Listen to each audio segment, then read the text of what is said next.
গুলি খাইছে একটা। এই জন্য ফিরে এসেছে আবারও ভাষা আন্দোলন কিংবা ৭১-এর যুদ্ধ। পুলিশের সামনে বুক চেতিয়ে যেভাবে মৃত্যুর কোলে ঢলে পড়লেন বেরবির আবু সাইদ, তাই জানাবো এখন আপনাদের। কোটা আন্দোলনকারীদের সঙ্গে সংঘর্ষে পুলিশের গুলিতে রংপুরের বেগম রোকেয়া বিশ্ববিদ্যালয় বেরবির এক ছাত্র নিহত হয়েছেন। ওই শিক্ষার্থীর নাম আবু সাইদ, তার বয়স ২৫ বছর। মঙ্গলবার দুপুর ২:৩০টার দিকে ক্যাম্পাসের সামনে এই ঘটনা ঘটে। আবু সাইদের মৃত্যু সংক্রান্ত কয়েকটি ভিডিও ফুটেজ আমাদের হাতে এসেছে। ভিডিও ফুটেজে দেখা যায় পুলিশের সাথে সংঘর্ষ চলাকালীন আবু সাইদ পুলিশের গুলির মুখে এসে হাত মেলে দাঁড়িয়ে থাকেন। এক পর্যায়ে পুলিশের গুলি খেয়েও দাঁড়িয়ে থাকার চেষ্টা করেন তিনি। এই দৃশ্য দেখে আন্দোলনকারীরা প্রথমে সাইদুলকে সরিয়ে নিতে চাইলে এই শিক্ষার্থী সরে যাননি, কিন্তু বেশিক্ষণ নিজেকে স্থির রাখতে পারেননি তিনি।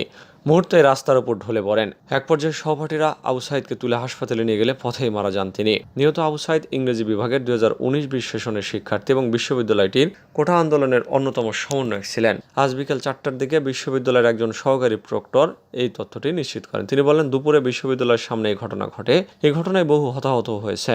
এদিকে রংপুর মেডিকেল কলেজ থেকে মৃত্যুর বিষয়টি নিশ্চিত করে বলা হয়েছে, নিহত আবু সাইদের বাড়ি রংপুর জেলার পীরগঞ্জ উপজেলায়। প্রত্যক্ষদর্শী সূত্রে জানা যায়, দুপুরে কোটা আন্দোলনকারীরা রংপুর শহরে বিশ্ববিদ্যালয়ের ১ নং গেটে অবস্থান নিলে সেখানে পুলিশ তাদের ছত্রভঙ্গ করতে কয়েক round tear shell, rubber bullet ছোড়ে।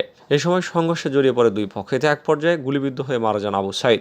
এ সময় পুলিশের সঙ্গে ছাত্রলীগ, যুবলীগের নেতাকর্মীরাও অংশ নেন বলে জানা গেছে।